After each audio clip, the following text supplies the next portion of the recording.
Olá pessoal, estamos aqui para mais um episódio sobre a Coreia do Norte.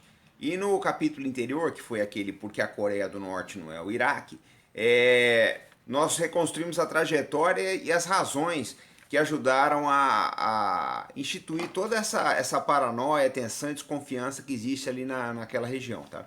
Hoje nós vamos mostrar os instrumentos mais letais que a Coreia do Norte desenvolveu, para eles alegam que é para sua defesa, né? Para lidar com essas situações, tá? Nós vamos deixar de lado helicópteros, aviões, momentaneamente, helicópteros, aviões, blindados, forças especiais, que já tem gente pedindo aí, porque a Coreia tem um, um, um arcabouço muito grande de unidades de operações especiais. Esses assuntos serão tratados num capítulo à parte. Hoje a gente só vai falar dos vetores, tá? Que são os foguetes, mísseis, lançadores múltiplos, artilharia pesada, que tem condição, em tese, de lançar armamento nuclear ou, se não nuclear, armas químicas e biológicas. A Coreia do Norte ela tem mais ou menos cerca de 15 vetores com capacidades que variam de 50 a 6 mil quilômetros. Tá? A gente não sabe, lógico, se efetivamente esses veículos que viajam a 6 mil quilômetros de distância, se eles têm condição de levar uma carga útil. A gente ninguém tem certeza disso. Mas nós vamos mostrar para vocês, vocês façam depois a crítica de vocês, mandem sugestões aqui, mandem as opiniões, etc. Mas seguramente, no curto e médio alcance, que eles têm condição de lançar muita coisa de armas químicas, aí eles têm. Hoje vocês vão ver. Então o episódio está muito bem ilustrado, como sempre aqui ele é feito pro leitor. A gente vai entrar em off em várias ilustrações, vão aparecer outros vídeos meus explicando assuntos que merecem uma interação maior, de maneira que eu tenho certeza que vocês vão gostar muito. Vamos lá então.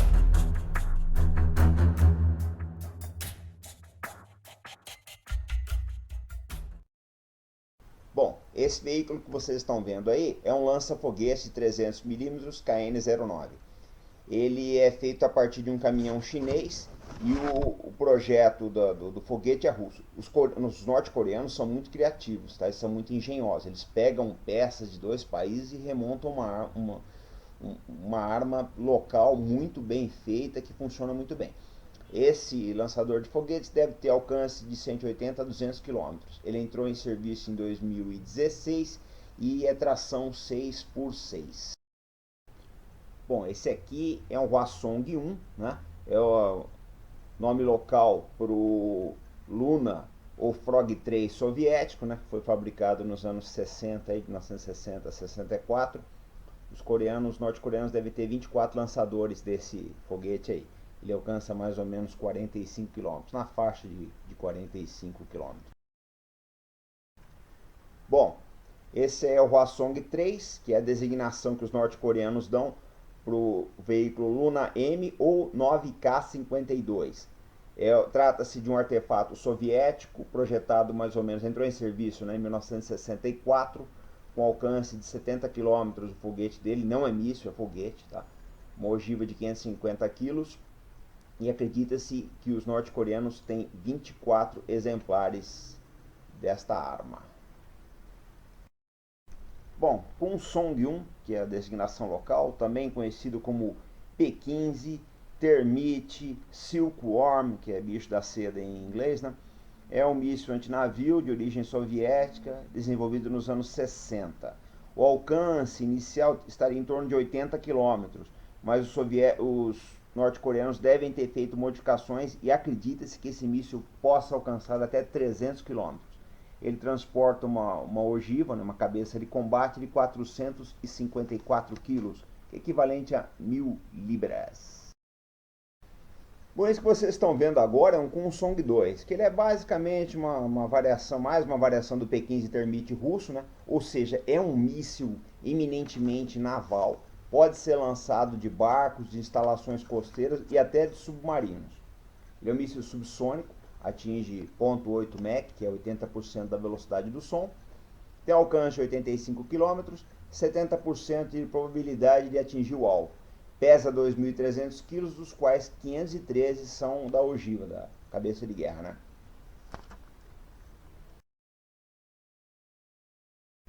Bom, vocês já notaram que a gente está subindo de patamar, né? os mísseis estão ficando com maior alcance e se tornando mais sofisticados. A gente está indo dos menos letais para os mais, realmente os mais ofensivos. Bom, esse que vocês estão vendo aí é o Nodong-1, também conhecido como Rodong-1 ou Hwasong-7. É uma variação do Scud soviético, do antigo Scud, que é bem conhecido aí do público brasileiro da época da Guerra do Golfo, quando Saddam Hussein usou alguns desses escudos para atacar Israel, né? Inclusive, esses escudos teriam sido aperfeiçoados pela equipe do Brigadeiro Piva, um brasileiro. Bom, o fato é que esses mísseis aí, eles têm um alcance de 900 a 1.500 quilômetros, é bem variado, porque os coreanos fizeram muitas adaptações deles. Eles têm uma ogiva, né, uma cabeça de guerra, uma carga bélica de 1.000 quilos, 1 tonelada, e acredita-se que os norte-coreanos devam ter por volta de 300 exemplares do Hwasong-7 ou Rodong-1 ou Nodong-1. Bom, gente, aqui a coisa já começa a ficar séria, né? Esse Taepodong-1, também conhecido como Paektusan-1, é um míssil com alcance variando de 2.200 a 2.900 km, né? Se bem que se diminuir a carga útil dele, pode alcançar até 6.000 km. Ele é lançado de base fixa, né? Ou seja, é um alvo muito fácil para o eventual ataque aéreo, mas tem um alcance grande. Só que não é um míssil que se tornou operacional, ele é apenas conceito para os norte-coreanos. Através do Taepodong, os coreanos conseguiram desenvolver muita coisa, tá? Não sei se ele terá uso bélico. Bom, gente, o Taepodong 2, ou Paektusan 2 também, é o sucessor do Taepodong 1. Ele tem 3 estágios e foi de um alcance de 4.000 a 15.000 quilômetros, e foi o míssil que os norte-coreanos usaram para colocar o primeiro satélite deles em órbita em dezembro de 2012. Parece que ele não será usado como arma, né, de transporte de ogivas nucleares ou químicas, o que quer que seja. Mas é uma prova evidente da capacidade tecnológica da Coreia do Norte, né? Tem que ser levado em consideração. Bom, pessoal, chegamos então na cereja do bolo do programa de mísseis norte-coreanos, que é o Hwasong-14. Com alcance em torno de 10.000 quilômetros, em tese, né, o Hwasong-14 poderia atingir San Diego, na Califórnia, que é onde tem uma grande base naval dos Estados Unidos, com uma carga bélica de 500 quilos. Eu digo isso em tese por quê? Porque os norte-coreanos, eles fazem o lançamento dos mísseis dele com um ângulo bem reto. Então o que acontece? O apogeu desse míssil é alto, mas a distância percorrida é pequena. Ou seja, não é o ângulo ideal para se fazer um lançamento que alcance grande distância. Então, a distância que esse míssil efetivamente percorreria, ela é estimada. E os analistas ocidentais, eles calculam aí em torno de 10.000 quilômetros. Já tiveram 2 lançamentos bem sucedidos, em 4 de julho e 28 de julho deste ano. É um míssil de 2 estágios com combustível líquido. Bom, nessa tabela aí vocês podem observar os principais mísseis da Coreia do Norte, aqueles mais importantes, né? Lógico que eles têm outros modelos aí, mas esses são os mais relevantes.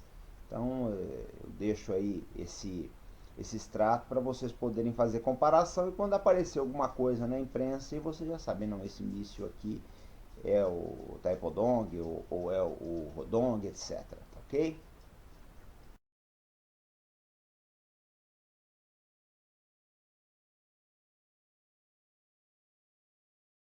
Bom, esse aqui é o BM-24. É um veículo muito antigo, dos anos 50. Ele foi fabricado na antiga União Soviética de 1947 a 1958. Ele tem calibre de 240 milímetros e alcance de 11 quilômetros. Estima-se que a Coreia do Norte tenha cerca de 500 exemplares desse veículo. Tá? O que acontece? Ele pode ser usado para lançar granadas com ogivas químicas, né? Com carga química. Não se sabe se os norte-coreanos fariam isso, mas que eles têm essa capacidade, provavelmente tem. Esse que vocês veem agora é o RM-70 de fabricação da Tchecoslováquia. A Coreia do Norte adquiriu alguns exemplares. Ele é uma adaptação de um BM-21 soviético. É o calibre 122 milímetros. Esse foguete deve alcançar aí uns 20 quilômetros. Tá? O veículo é 8x8, ou seja, ele deve ter uma boa capacidade aí de operar fora de estradas. Bom, esse é o BM-21, também conhecido como Grad. Ele tem 30 tubos de 122 milímetros, né? Lança em 15 segundos isso. É montado sobre um chassi de caminhão Isuzu japonês, tá? De tração 6x6. E é um projeto dos anos 60 da antiga União Soviética. Tá? E também se desconhece quantos exemplares os coreanos têm. E o alcance oscila em torno de 20 quilômetros mais ou menos. Bom, esse é o BMD-20 que entrou em serviço em 1952 na antiga União Soviética. Né? Ele é calibre de 200 milímetros, leva 4 foguetes de 200 milímetros cada um, com uma carga de 30 kg de TNT cada. Acredita-se que alcance 19 quilômetros e que a Coreia do Norte deva ter cerca de 200 exemplares desse tipo de veículo. Bom, esse aí é um M1985. É interessante que talvez não seja, provavelmente não é, né? Essa a designação que os norte-coreanos dão para esse armamento. Esse designativo foi dado pelos americanos em razão da primeira vez que esse veículo apareceu para a imprensa ocidental, que foi por volta de 1985. Ele tem 12 tubos de 240 milímetros, com alcance aproximado de 43 quilômetros. Tirando o chassi dele, que é de um caminhão Isuzu japonês, o veículo é todo de desenvolvimento norte-coreano. Acredita-se que eles têm 200 exemplares do mesmo. Bom, esse é o M1991, é o irmão mais novo do M1985, mesmo calibre, só que ele tem 22 tubos e parece que conseguiria alcançar até 100 quilômetros. Tá? Os norte-coreanos aperfeiçoaram o M1985 e resultou de um veículo com uma performance bem melhorada. Bom, gente, esse veículo, o M1978, ele tem uma história curiosa, tá? Ele é um canhão autopropulsado, né, de calibre de 170 milímetros, com alcance entre 40 a 60 quilômetros, de desenvolvimento totalmente local. Olha só a engenhosidade dos norte-coreanos. Eles pegaram um chassi do Type 59 chinês, que é um carro de combate, colocaram um canhão naval russo. Resultou esse canhão autopropulsado aí, foi exportado inclusive para o Irã. Tá? O Iraque capturou vários exemplares durante a guerra do Iraque de 81 a 88 e foi usado depois contra os americanos na invasão do Iraque. Então é um veículo realmente que foi muito testado em combate e foi aprovado. Tá? Ele tem capacidade de atingir Seul através da zona desmilitarizada. Tá? Então realmente é uma arma interessante. Bom, gente, esse aqui é o M1989, que ele é o irmão mais novo, derivado do M1978, tá? Mesmo calibre, alcance de 40 a 60 quilômetros, ele emprega munição assistida e deve ter alguns melhoramentos tecnológicos também que fica difícil da a gente constatar dado a cortina de segredos que existe na Coreia do Norte. Bom, esse é o M1992, né? Autopropulsado, ele tem lagartas, né? Alcança 24 quilômetros o tiro, é de desenvolvimento totalmente local, e o teto dele é coberto, é diferente de versões anteriores que o teto ficava descoberto e a tripulação exposta a estilhaços e tiros mergulhantes. Né? Ele tem uma capacidade de disparo de cerca de 4 a 5 tiros por minuto e a quantidade que os norte-coreanos possuem é desconhecida no ocidente. Bom, M1975, M1954, tem vários nomes aí, tá aí na legenda, vocês veem. Foi fabricado na União Soviética e também na China, tá? É pau para toda a obra aí dessas forças, foi pau para toda a obra dessas forças armadas, tá? Ele alcança 38 km com munição assistida, munição normal 27,5 km. Calibre 130 milímetros, o que permite aí você acondicionar munição química nas granadas de artilharia.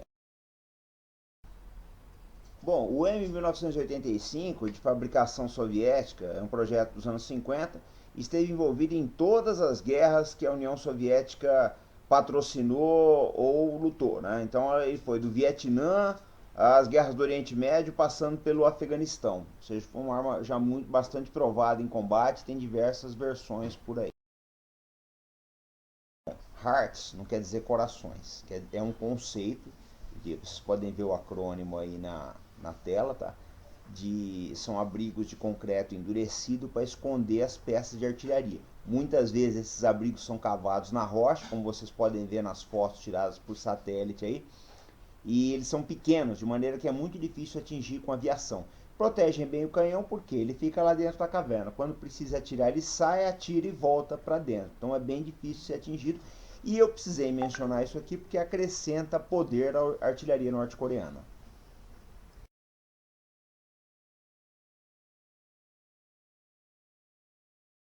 Quem viu o vídeo até aqui, acho que já tem uma boa ideia do que é o poderio militar norte-coreano. Mas, vamos lá, fica a pergunta. O que eles são capazes? O que pode ser feito com todo esse armamento? É o que vocês vão ver agora no próximo vídeo. Acompanhe aqui. Atenção, gente. Então, como vocês podem ver nessa tabela aí, as principais cidades da Coreia do Sul, todas elas praticamente, já estão ao alcance da artilharia norte-coreana. Seja artilharia convencional, as cidades mais próximas, Seul fica bem perto da zona desmilitarizada, seja as cidades um pouco mais distantes, mais ao sul do país, porque o que acontece? Nesse caso, tem os mísseis deles que já estão consolidados, eles têm míssil de alcance médio aí que atingiriam essas cidades. O Japão recentemente entrou nesse raio de alcance e provavelmente o Hwasong 14, que eu fui bastante enfático, ele já teria condições de atingir o Alasca com uma carga bélica de proporções consideráveis. O que nós vamos ver no próximo vídeo é como está o caminho dos norte-coreanos em termos de miniaturizar uma carga, tá, para colocar no míssil nuclear. Nós vamos ver em que ponto que eles estão e quais as dificuldades. Mas todas essas cidades que eu mencionei, elas já estão praticamente no raio de alcance dos norte-coreanos. Bom, pessoal, chegamos ao fim então de mais um programa, tá? No próximo da série nós vamos mostrar a fundo o programa nuclear coreano, quais são as necessidades, as deficiências que eles têm, o que eles já conseguiram fazer, o que se tem dúvida que eles possam ser capazes de fazer, qual o combustível que eles usam, que tipo de motor, como é que é o sistema de entrada na atmosfera, se eles já conseguiram miniaturizar ou não as bombas, etc. Eu quero dizer o seguinte também, eu vou citar um pouco das nossas fontes. Às vezes o pessoal pergunta, Robson, de onde você tira essas informações? Gente, é feita uma coleta de informações. Então a gente pesquisa na Rand Corporation, na Janes, no Crisis Group, no Stratford e vários outros sites sérios, não é? Infelizmente, são todos sites em inglês, mas são avaliações muito bem feitas, tá? É lógico, não se tem certeza de nada do que a Coreia do Norte faz, mas os cientistas, os sociólogos, os militares que contribuem com informações para esses sites, é gente muito séria. Então as informações eu acho que são as mais abalizadas possíveis, eu confio muito no trabalho desses profissionais e é o trabalho que a gente procura trazer para vocês, são essas informações. Quando eu tenho dúvida eu falo, gente, isso aqui não se tem muita certeza, tá ok? Então eu espero que vocês tenham gostado. Nós estamos preparando o próximo vídeo para vocês com muito carinho. E às vezes as pessoas me perguntam, Robson, pô, o site está legal, tal, tá bacana, né? E aí, qual é o próximo passo? Eu falo, gente, eu queria uma coisa de vocês, ajuda a divulgar. Compartilha esse site, se inscreve aqui, não custa nada, vocês estão ajudando muito a gente. Porque quanto mais, isso aqui é um site de ideias, quanto mais ideias chegarem pra gente, mais força nós temos. Eu acho que mais plural essa coisa fica e mais, vamos dizer o seguinte, mais abalizada as informações se tornam. E o de sempre, fé no Brasil, tá? Sempre, sempre, todos os dias, vamos acreditar nesse país, vamos fazer um país melhor, vamos votar melhor e vamos cobrar mais das autoridades e aperfeiçoar as instituições, porque é o que fica, tá ok? Então até o próximo vídeo aí, com aquela esperança, aquele otimismo e aquela fé no Brasil.